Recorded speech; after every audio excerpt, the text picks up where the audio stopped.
Since Doctor Who returned in the 20th century, character options have been responsible for the production of the main Doctor Who action figure series, creating some of the show's most iconic characters within the 5-inch action figure form. In 2008, the line expanded to cover the classic series of Doctor Who, airing on British TV since 1963 to 1996, and with that, a new era of Doctor Who merchandising was born. I have been collecting Doctor Who action figures since the age of 6, and the introduction of the classic series figures were one of the main contributing factors to me going back and watching the pre-2005 serials, and for that reason I've always had a soft spot for this area of the character options action figure line. In this brand new series on the Host Productions, I'm going to be travelling back and taking a look at each and every figure from the classic series line in release order from across the years, in what is most probably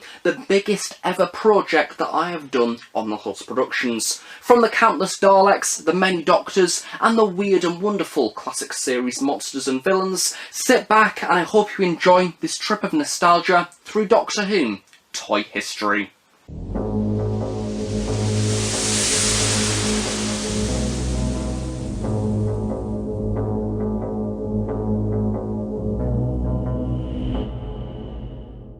In the first episode of this series, I take a look at the first releases from the classic series line, featuring the first classic series Doctors and iconic monsters, travelling back in time to the year 2008.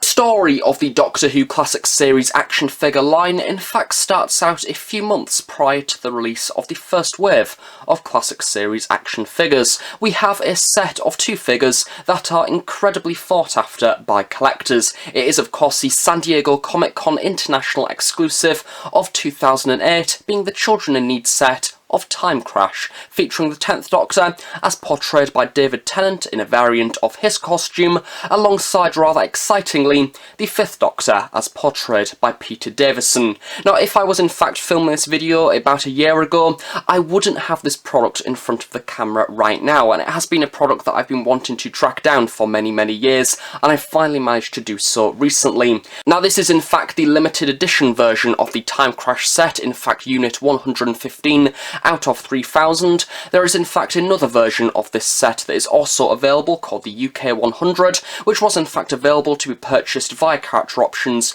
if you rang them up. Now, this set is in fact incredibly rare. It doesn't have the San Diego Comic-Con labels at the very top, or the limited edition sticker, or in fact the top trump card underneath, and it is in fact unnumbered entirely, therefore it is rarer in fact than this version. To put it bluntly, the 5th Doctor action figure from within this set isn't really anything special. This is one of those Doctor Who action figure examples where the product is worth a lot more in its box than it is out of the box, simply because if this figure was out of the box, it would look pretty much exactly the same to all of the other 5th Doctor action figures that we already have on our shelves. The sculpt itself is exactly the same to the other 5th Doctor figures, and the major paint differences are in fact within the trousers. This time round, the trousers have been given a black pinstripe along with a thick orange stripe over the top. This is in fact a little bit different to that of the figure that we've seen within the Classic Series Wave 1 line. The other difference is in fact on the rose of the cricket jumper. This time round we have a dark blue, a red and a black pinstripe.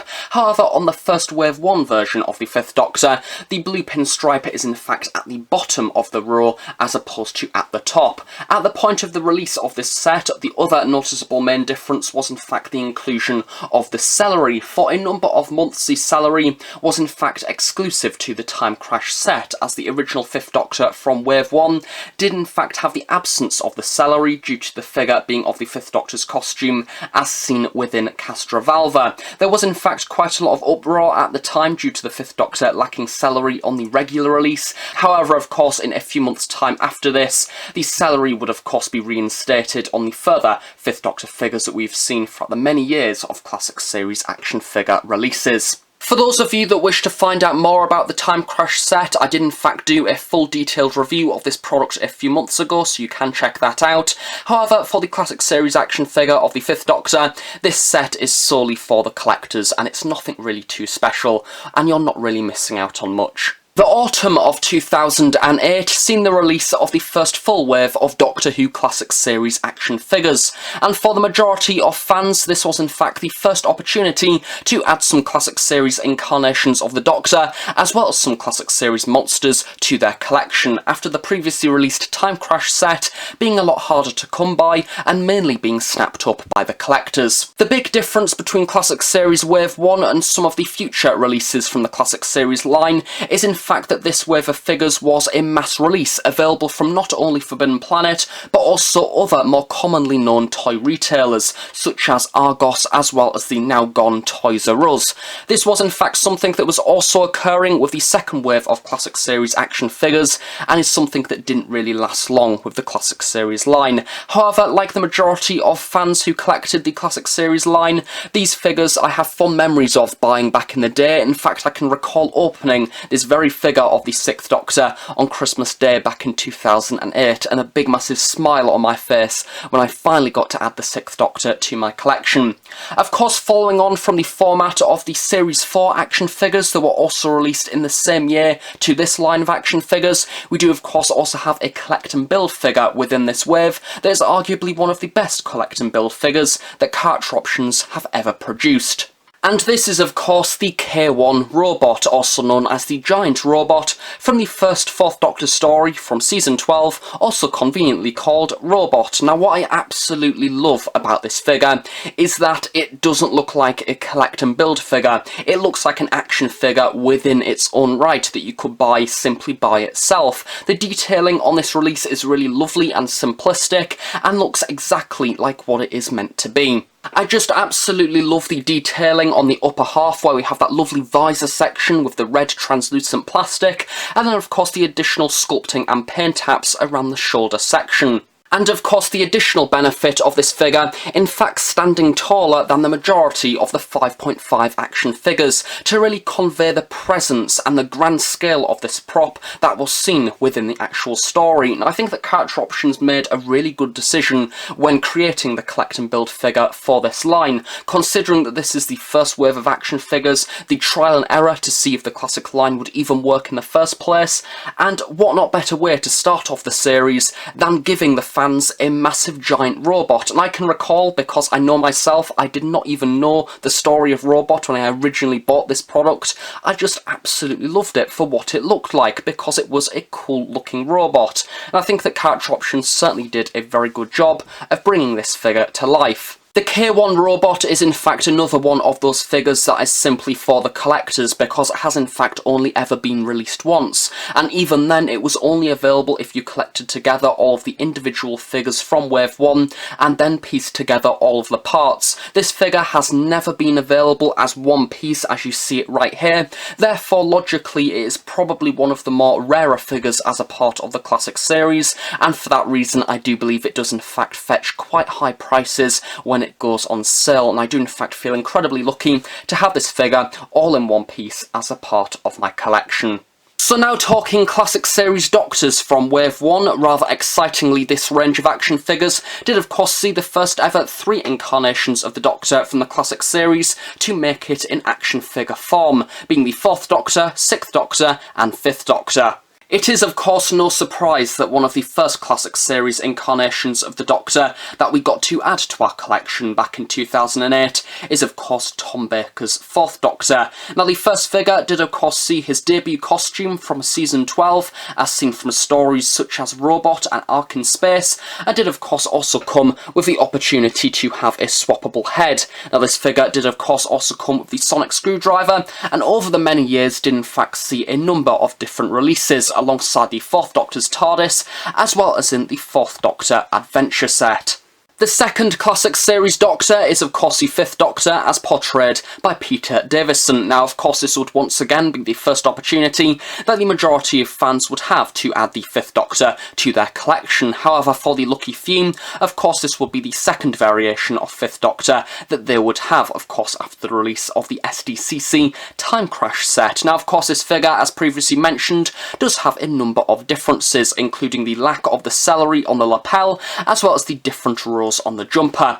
And then of course taking a look at the bottom of the figure, this time round we have a slightly different paint tap on the trousers, where we have an inclusion of a thinner red pinstripe as well as a more lime green colour on the trousers themselves, as opposed to the orange stripe as seen within the Time Crash SDCC set. The third and final Doctor to be released in Classic Series Wave 1 is of course the one and only 6th Doctor, as portrayed by Colin Baker, and getting this figure back in 2008 is honestly one of the moments in life and my childhood that I will cherish forever, because opening this on Christmas Day was one of the best moments, finally being able to add my favourite Doctor with his brilliant coat to my collection and have him actually sat there on the shelf alongside the 9th Doctor and 10th Doctor. It was brilliant, and this figure is equally just as amazing. It has been released a number of times after Wave 1, of course with the Stealth Cyberman, as well as a part of the Doctor's set as well. There was a few variations of it there in the Toys R Us Doctor and Dalek sets for the 50th anniversary. Much like all of the Doctor figures in this wave, in fact, they are all pretty common and are all available to buy this day from sites such as eBay for a fairly reasonable price. And I think that Character Options have done a brilliant job on this figure. I think especially on the coat itself, as you can see turning around to the back there, all those different sections and the many different colours have been really nicely represented. Of course, the main difference with this figure compared to some of the later variations is the Season 22 waistcoat, a darker brown and purple in there with a lovely detailing of the chains, and then of course you do have the yellow trousers with the black pinstripe and the green shoes at the very bottom, and the likeness to Colin Baker is equally just as brilliant. So yeah, one of my favourite figures of all time, and as I say, the memory of getting this figure on Christmas Day is one that I will cherish forever. Due to the 4th Doctor era being one of the most popular and iconic eras of Doctor Who history, especially within the classic series, Character Options decided to focus solely on the 4th Doctor era within the first wave of classic series action figures, with the exception of one monster, of course the Sea Devil from the 3rd Doctor era, once again one of the most iconic Doctor Who monsters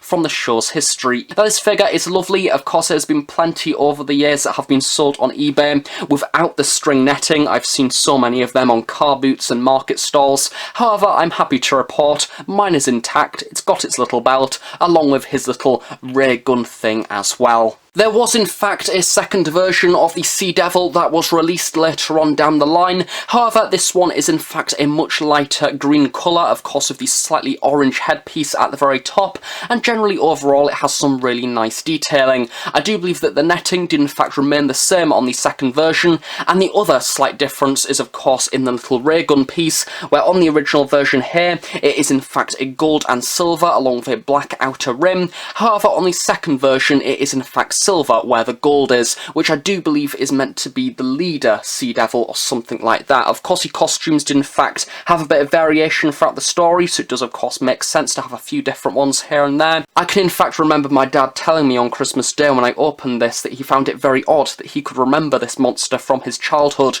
being absolutely terrified by it, and now many years later I'm there holding a small plastic version on Christmas Day, so it must have been very odd for him. However, it's a lovely variant to add to the collection. And now focusing on the 4th Doctor monsters as seen throughout the first wave of classic series action figures, we have the Zygon known as Broton as seen throughout the Terror of the Zygons. Very much like the Sea Devil, another unusual scenario where the Zygons are considered a rather iconic Doctor Who villain, even though they only appeared once within the classic series, and then of course later within the 50th anniversary, and of course as well within the 12th Doctor era. Once again, another figure that is fairly easy to come by, especially after its re-release within a B&M exclusive collector set a few years ago, with a few different paint variations here and there, and therefore it is of course rather cheap to get hold of as well. The detailing and paint taps on the Zygon figure are once again rather impressive and very reminiscent of what is seen on the on-screen costume. Of course the texture itself is rather horrific in its design really, and quite ugly to look at, so we do have a few different suckery things around the side as well as around to the back of the figure as well, and we have many different veins and ridges around the actual skin of the Zygon also, as well as that rather unusual, almost constipated looking face in the very middle. He does look very uncomfortable indeed. But yeah, a very interesting figure and a very intriguing design, and probably one of the most unusual Doctor Who monsters within the show's history. A reoccurring theme throughout the early days of the classic series action figures was of course the release of the Voc Robots. We did get a few variations over the years. Both of the figures do essentially use exactly the same sculpt, just with a few minor differences here and there, and of course the main major difference is of course the paint taps applied over the top. In my own opinion, I think it works. I think that even though these do use exactly the same sculpt pretty much, it is still a very drastically different figure. I think it's only if you actually look closely that you can tell it is virtually the same sculpt, just reused with very different paint taps. The first of the Voc Robots is SV7, which I do believe stands for Super Voc 7, something like that, and that is because he's essentially the leader of the Voc Robots, as seen throughout the Robots of Death. He's also kind of a companion of the 4th Doctor for the episode, which is kind of cool. I do love the Voc Robots, they are a very interesting creation. Of course, the main colour palette for this figure is silver, along with a little bit of a mint green highlight around the sides, which does look very cool. I absolutely love the detailing on the face, especially as we turn around to the sides here, and we have almost this odd hair strand design as well. One of the other major differences with this figure is that on the arm here, we do have this little black strap, which I do believe is a communicator, along with a golden paint tap, because of course with him being the Supreme, he can actually talk, unlike the black Voc Robots, who cannot talk. They don't have that in their circuitry or something like that. It's nice to see that they have actually included that sculpt, and the other difference is that on this little section here, we do also have SV7 actually printed, due to there only being one silver Voc within the episode itself, so that's a nice inclusion, although it has been written on in a font that does look a little bit similar to that of Comic Sans, which isn't accurate to what is seen in the story. However, it's not much of an issue. As I mentioned before, the black Voc Robot follows exactly the same sculpt in a rather similar paint tap, just with a different colour. So we have the matte paint tap, as you can see, on the main section of the coat itself, and then around the collar here we have a much more glossy black design with in fact a little bit of a tint of green in there as well. And what I really love on this figure is the way that we have the highlights of silver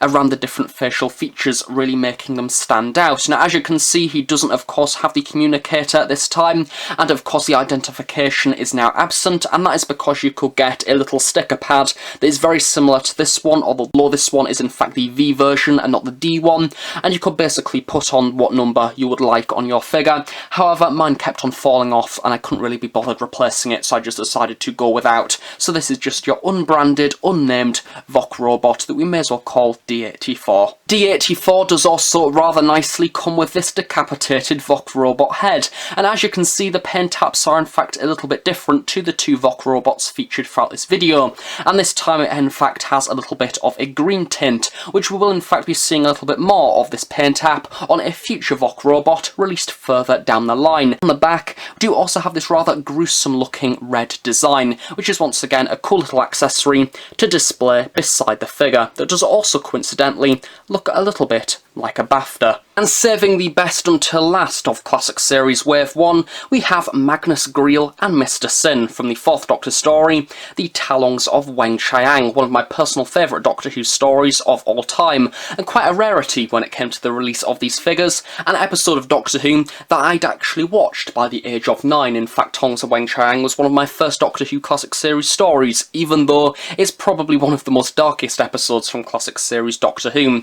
Now, rather unusually, and something that you certainly wouldn't get these days, both of these figures were packaged together for pretty much exactly the same price to a normal, regular, single-carded figure. So you did in fact pretty much get Mr. Sin for free, which is an absolute bargain considering that Mr. Sin is probably one of the best and most smallest figures that have been released as a part of the Classic Series line. And out of all of the carded figures released as a part of this wave, I would say that Magnus Greel and Mr. Sin is the rarest of them all, with the exception of the K1 robot itself. And to be honest, I am quite surprised that Magnus Greel at least hasn't seen a re-release within one of the B&M collector sets, perhaps with some slight variations to the paint taps or something like that, or maybe even being packaged with a variation of J. Gunn Lightfoot with some new head sculpts, very much like what we've seen recently with the release of the Harry Sullivan figure. I think what I loved most about Magnus Greel as an action figure back in the day is that he just looks like a super cool evil villain. He has his massive cloak that's incredibly dark in colour,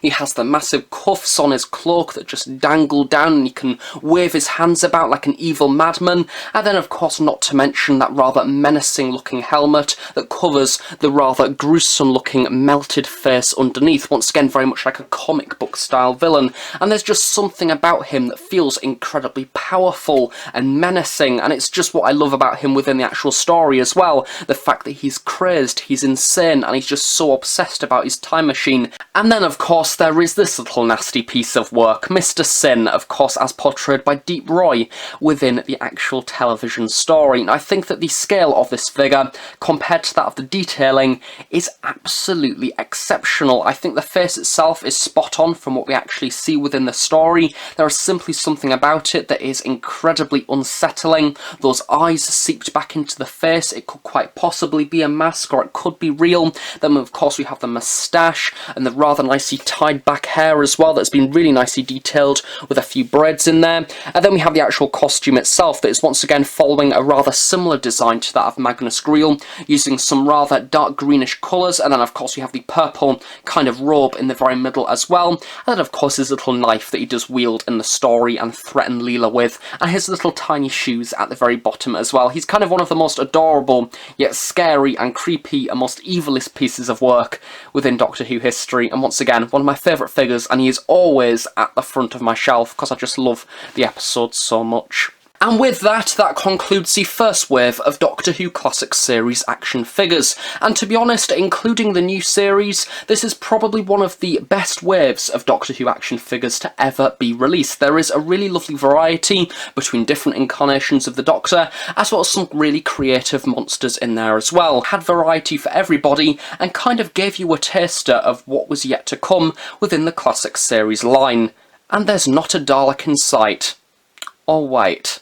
Following hot on the heels of the first wave of Doctor Who Classic Series action figures, we have the first release of the Classic Series Daleks in the Dalek Collector Set 1, and it's once again another one of those sets that is highly sought after from collectors, simply because I think the production run was in fact pretty small, even though it's once again released in a number of different retailers, very much like the first wave of Classic Series action figures. And this is a very exciting set because the sculpt of Classic Series Daleks is very different to that of new series Daleks. They are smaller, their dimensions are different, and also more excitingly, there is a lot of different colours that they can use. So of course in this set we have the Genesis Dalek as seen throughout the 4th Doctor era, the first ever version of Dalek from the 1st Doctor story, the Dead Planet, also known as the Daleks simply, and then we also have the main focus of the set, the Planet of the Daleks Supreme Dalek. That is one that is a pain in the arse to track down by fans, and it's one that has never been released again after the release of this set, and it's one of those awkward Daleks because it's an individual Dalek. There's parts of this figure that have only ever been used on this prop and will never be used again, very much like within the show itself, and that is most notably this upper section here, as well as the jam jar ears, and of course the big massive torchlight of an eye stalk. So it's one of those figures that is very hard to customise, unlike any of the other Daleks released as a part of this series, and I once again feel incredibly lucky to have it as a part of my collection. So here we have the Dalek from the Dead Planet, and this is the only ever time that this figure has actually been released without the sound effects. It was later re-released as a part of, I do believe, the Dalek sound effects range Wave 2, I think it would have been, with a pretty much exactly the same design to this one, just with the sound effects in. So if you manage to track down that one, you basically have a good enough replica of the Daleks seen within that story, and you don't really have a need to try and track this version down because it is essentially just the same without those electronics. Now, I really love the colour scheme of this figure, of course in your standard 60s silver and blue. However, due to this being the early half of the 1st Doctor era, the blue hemispheres are of course a lighter baby blue, as opposed to the much more darker blue as seen throughout the 2nd Doctor era. And of course, most notably, the sculpt is a lot more miniature and shrunken compared to that of a 2005 bronze Dalek. Next up, we have the Genesis Dalek, of course from the very popular 4th Doctor story, and we have in fact seen this colour scheme on a number of occasions before over many of the different classic series action figure releases. However, none of them are quite like this release. This Dalek still does have a few unique traits that the other darker grey Daleks do not have. Of course, this Dalek colour scheme was also used for, say, the Day of the Daleks drone Dalek and the Planet of the Daleks drone as well, and of course we did later see a Genesis of the Daleks collector set that did use a lot more of a matte grey colour, as opposed to this paint job that, as you can see, does seem to be incredibly glossy. It is currently reflecting within the studio lighting that I use, making it rather an unusual colour on camera. However, to the naked eye, it is in fact a rather unusual grey to almost a light shade of blue. Some other unique differences for this Genesis Dalek compared to the later releases of Genesis Dalek: we do in fact have a small silver orb in the middle of the manipulator arm there, which I do believe is a thing that only appears on this Dalek within the classic series. And then also the ears at the very top are in fact just a smooth plastic, as opposed to the ridge design that we do see later on within the classic series line of action figures. And the gun itself is in fact a rather unusual bronzish rust colour.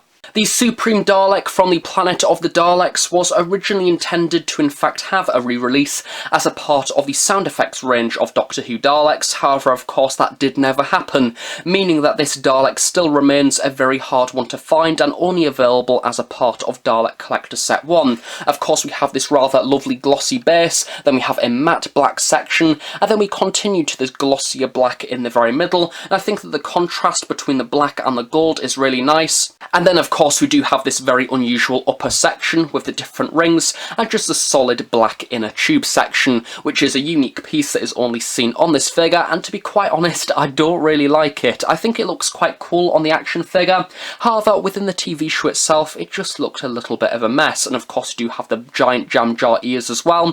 That is very reminiscent to that of a Peter Cushing movie Dalek. And that brings to a close the first episode of this brand new series. I hope you have enjoyed it. Keep an eye out for episode 2 on the way soon, where I take a look at the first ever classic series Cybermen figures, and Character Options release some of the most unique variants in the history of the Character Options Doctor Who action figure series. Bye for now.